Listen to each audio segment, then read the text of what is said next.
Hi everyone, I thought I'd do a quick screencast for the PPD assignment brief because I know sometimes you can read something till you're blue in the face and it still doesn't sort of process.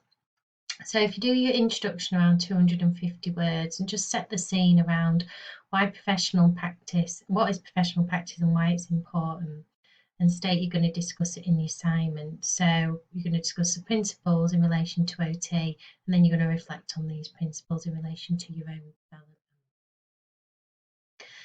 And then go into the main body, so that'll be approximately 1,500 words. So again, outlining what the principles of professional practice and good communication are to support this with references from our HCC or both, and other sources perhaps.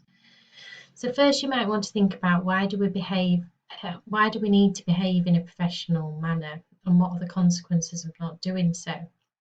So in this, I would think of either a time where you've seen somebody really professional, and what was it that made them stand out as a professional? So what behaviours made them really professional? Were they a good listener? Were they empathetic? Did they show leadership skills? If they were going to say they were going to do something, did they follow through and do it? And also think about a time maybe when you've seen somebody behave in quite an unprofessional manner. So what was it about it that was unprofessional? For example, when you were in your integrated curriculum, did you see students arriving to sessions late, and did they just sort of saunter in and not say anything? Did they repeatedly turn up late? When you were in the group discussions, did you see or hear them saying things that you found unprofessional? And why did you think it was unprofessional? How did it make you feel, them being unprofessional?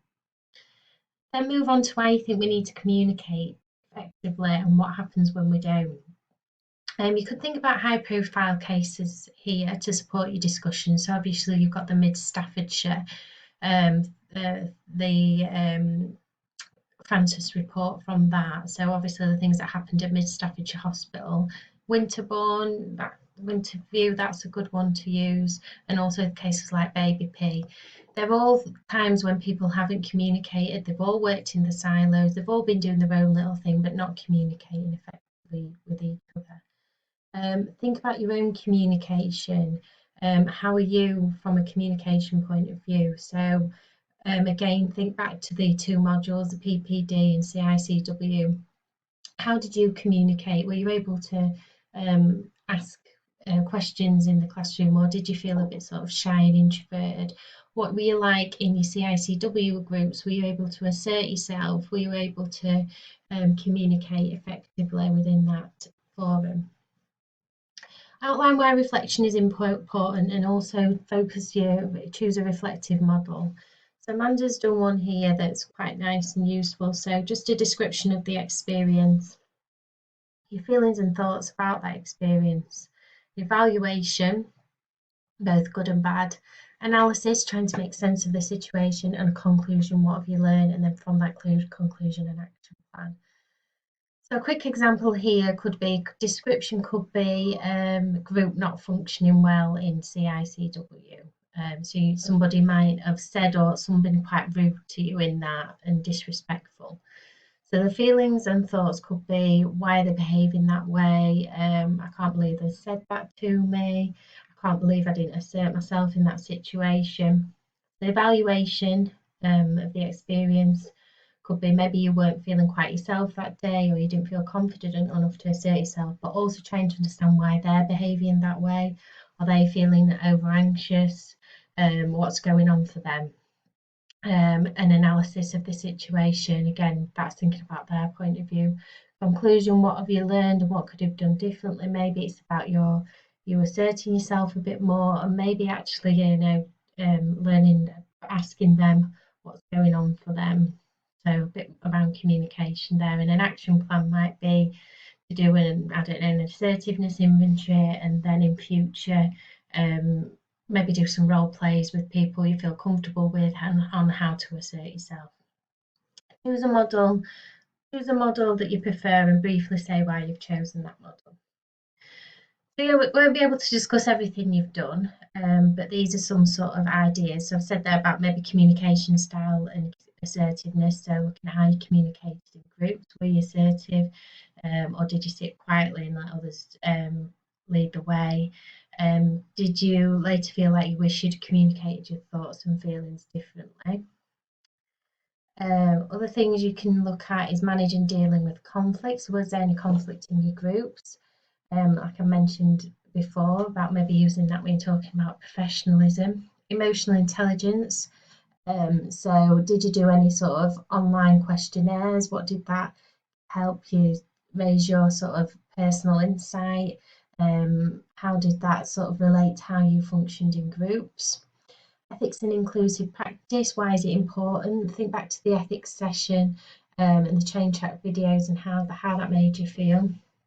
Patient-centered care, so think back to your self-directed sessions and draw up any concerned or inspired view for the future practice.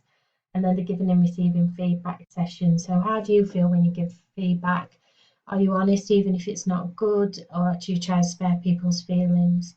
And what impact could that have if you're not able to do that? And how do you feel when you get feedback?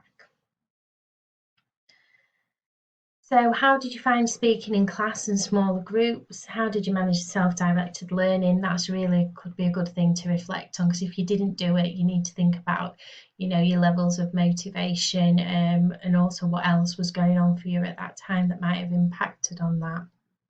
What have you learned about your own learning style? So you could link that again to the emotional intelligence as well. Just choose some of these things, reflect on them. I mean, you've only got 1,500 words, so 500 words each would just be 3 reflections, wouldn't it? But pick something that you feel you can get that depth of analysis and evaluation.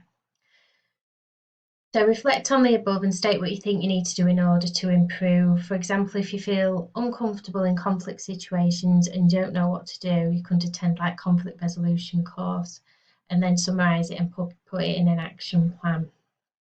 So your action plan's 500 words at the end. So what is it you want to achieve? How are you going to do it? When are you going to achieve it? And how will you prove you've achieved it? So if you do it in that format, that makes it SMART, which is what we want from the action plan. For example, increasing knowledge and ability to manage conflict. You're going to attend a conflict resolution course by end of level 4, and you're going to have a certificate and discussion with supervisors, proof of that. And then you've got your conclusion, which is approximately 2,500 words, just to summarise and pull together the key points. So I hope that's been useful. Just try not to overthink it. I mean, it is literally just talking about your own development.